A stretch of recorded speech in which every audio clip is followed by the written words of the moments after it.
Je fabrique des cornemuses du centre de la France depuis 2005 maintenant, à plein temps.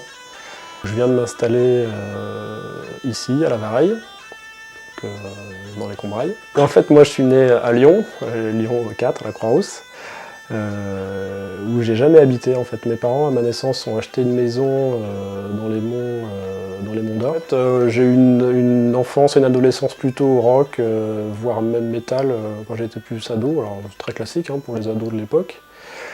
Et en fait, au lycée, oui, c'est au lycée, je trouvais que le métal, c'était pas assez marginal en fait. Tous mes copains écoutaient du métal et du rock, donc bon, c'était pas drôle. Et alors je me suis dit, qu'est-ce que je vais pouvoir trouver pour me démarquer un peu des autres, j'aimais bien ça.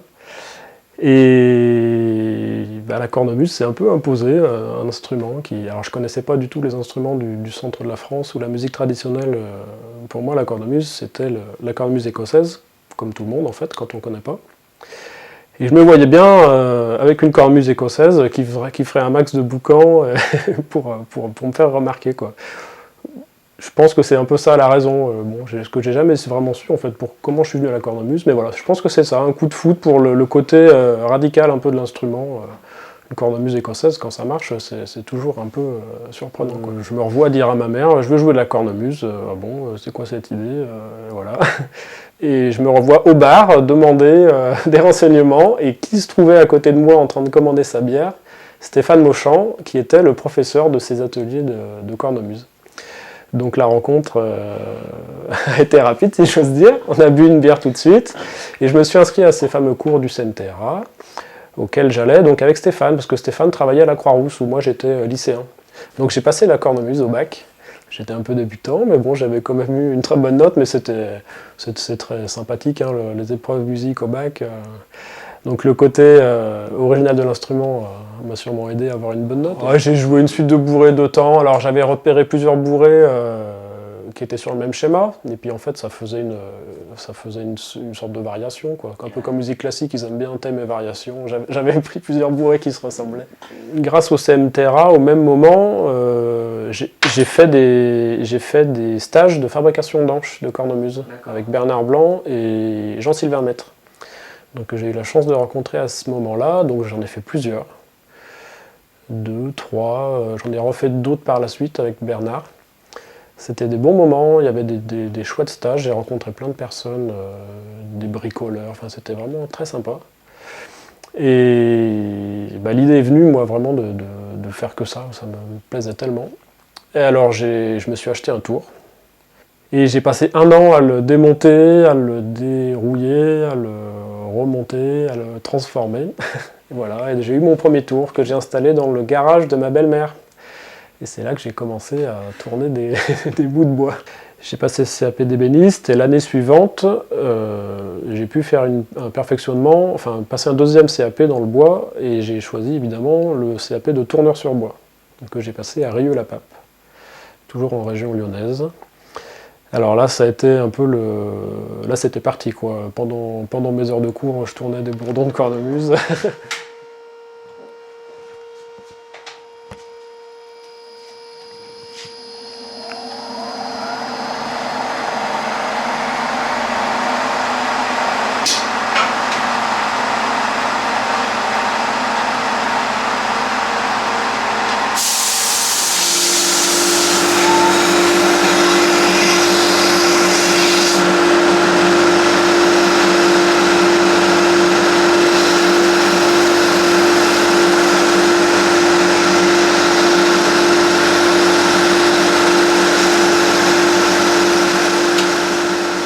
En fait, ça va être un dégrossissage de la perce. Donc on perce, comme on vient de le voir, avec des mèches de différentes longueurs et de différents diamètres. Et donc ça nous fait une perce en escalier à l'intérieur. Et l'alésage, ça va être la fonction qui va donner la perce finale à l'instrument. Alors on va le faire en plusieurs fois. Là je vais faire un pré-alésage en fait, parce que là le bois passe du bois plein au bois creux, donc je l'ai percé, on va l'aléser, mais après je vais le laisser reposer plusieurs jours, plusieurs semaines, voire des fois plusieurs mois, suivant ce que je fais entre temps. Et au final, après, avant de refaire le tournage final, je vais réaliser parce que le bois aura toujours tendance à bouger un tout petit peu. Ouais. Quand on lui libère un peu des tensions. C'est surtout vrai pour le buis, par exemple.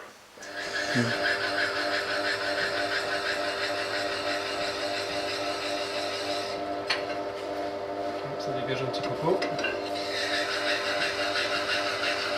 Faut avoir les bons outils quoi dans ce cas-là. L'alésoir, c'est l'outil le plus indispensable et le plus difficile à trouver en fait pour la peinture des cornemuses.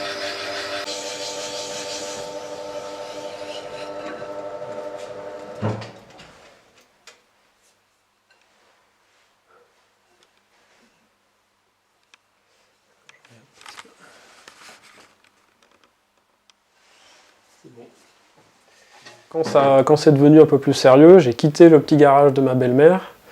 Non sans mal, parce que c'était un garage en sous-sol, alors j'avais déjà quelques machines, donc il avait fallu les descendre, mais il a surtout fallu les remonter, ça a été très très dur. Il a fallu tout démonter, c'était l'enfer. Et là, on a acheté avec Alexandra, donc j'ai oublié de parler d'elle, que j'ai rencontrée au tout début, en 99. Oui, on s'est retrouvés dans le Beaujolais, parce qu'évidemment, autour de Lyon, c'était tout très cher, quoi. Pour s'installer, c'était vraiment hors de prix. Et ça a été... Donc, les années ont suivi. J'ai encore voulu passer un atelier plus grand, plus pro, parce que donc j'étais au rez-de-chaussée de la maison. On a eu nos enfants. Moi, je travaillais aussi beaucoup dans la maison. Je faisais les anges, le montage dans la maison. Avec les 2 enfants, ça devenait vraiment petit. Donc, on a voulu encore déménager, en grande partie pour l'atelier. Et encore une fois, les raisons financières ont fait qu'on a dû encore s'écarter, et c'est là qu'est venue l'idée de venir s'installer en Auvergne, puisque c'est quand même là que j'avais beaucoup de connaissances, beaucoup d'amis. Parce qu'il faut savoir que dans le Beaujolais, il y a une grosse tradition de vigne, mais alors il n'y a aucune tradition musicale. Ou alors il faut la chercher, il faut vraiment creuser, quoi. Évidemment, me rapprocher du Gamounet, parce que c'est quand même un lieu où j'allais très régulièrement pour les bals. Donc c'était vraiment le choix idéal en fait, venir ici dans le coin. Et il y a autre chose, c'est qu'au final, j'ai une position assez centrale par rapport aux traditions de cornemuse du centre de la France. J'ai la Limagne qui est vraiment pas loin, où il y avait Béchonnet au siècle dernier. Ouais, mais donc Béchonnet, qui est mort en 1900, fabriquait à Effia, donc quand on redescend là dans la plaine, après Aigues-Perses. Et donc lui, il a eu des clients, ça a été assez vaste, mais aussi beaucoup dans la Combraille, donc c'est ce que je disais tout à l'heure, j'ai pu rencontrer ou voir des anciennes cornemuses de Béchonnet qui sont encore chez quelques particuliers dans la région. Comme je parlais tout à l'heure du père Fort à Saint-Priest, dont le petit-fils a encore la cornemuse. Et il en joue un petit peu, il s'est mis à en jouer. En étant à Lyon, j'avais déjà vu des instruments anciens, mais c'était nettement plus difficile de prendre la voiture et faire 5 heures de route, alors que là, je suis au maximum 2 heures, je suis vraiment au centre de toute une... De tout ça, quoi. Et comme je te dis, le Cantal, on y descend très rapidement si je veux voir des cabrettes. Dans le nord, c'est pareil, je suis à 2 heures du Berry. Du côté du Bourbonnais, c'est pareil, je suis très proche. Je vais aussi de temps en temps à Janzat, donc il y a Janzat, à Vichy, enfin voir les autres luthiers aussi. Parce qu'on est quand même assez concentré finalement dans le centre de la France, entre Clermont, Rion, Janzat, Vichy. Pour la passion que j'ai des cornemuses, de venir en Auvergne, ça m'a donné un coup de fouet quand même. J'ai pu rencontrer plein de personnes. Puis c'est un peu... C'est très bête, mais quand je me promène ici, où que j'aille, le nom des villages, le nom des gens, ça me rappelle ma passion. Il y a un endroit où tel bourg a été collecté, ou le nom d'un musicien ancien. Enfin, et donc c'est comme c'est comme vivre dans le Creuset, quoi, quelque part. Donc c'est très motivant, très inspirant, quoi.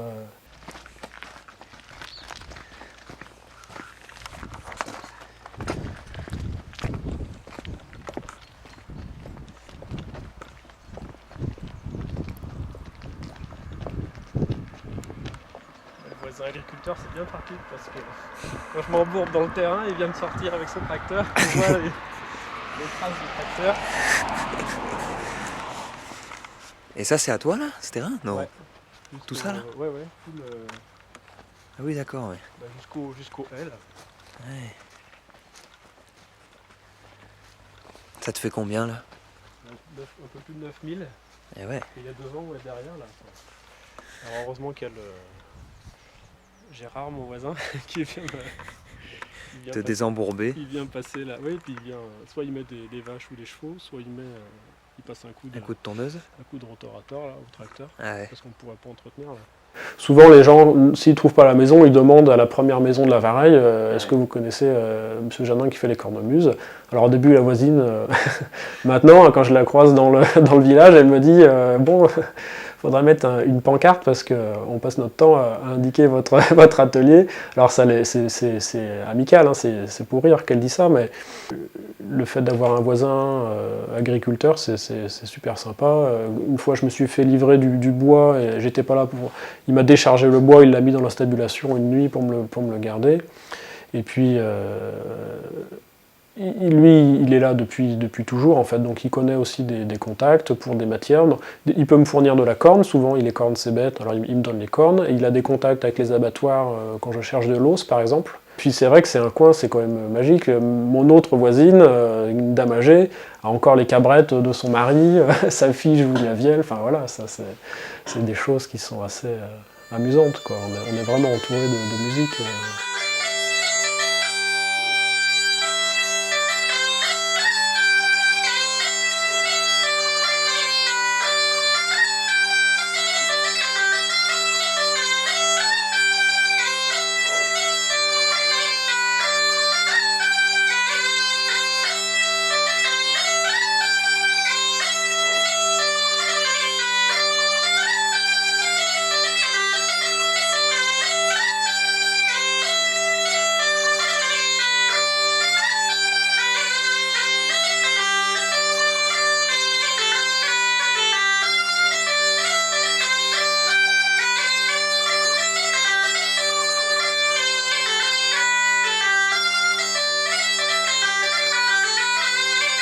Tu as découvert un petit peu qu'à la Vareille, il y avait eu pendant très longtemps un café où les gens allaient danser. Ouais, chez la Lily. Ouais. Donc c'est juste au croisement de la route là, donc malheureusement nous quand on s'est installé, elle était déjà morte.